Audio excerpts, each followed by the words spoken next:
బ్రతికినన్నాళ్ళు నీ భజన తప్పనుగాని మరణకాలమునందు మరతునేము.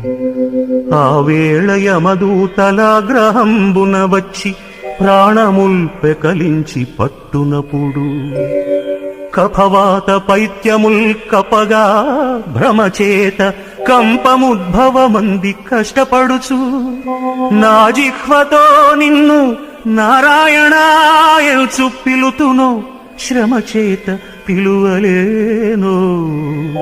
నాటికిప్పుడే భక్తి నీ నామ భజన తలచెదను చెవిని వినవయ్య ధైర్యముగను. భూషణ వికాస శ్రీధర్మపుర నివాస దుష్ట సంహార నరసింహ దురిత దూరా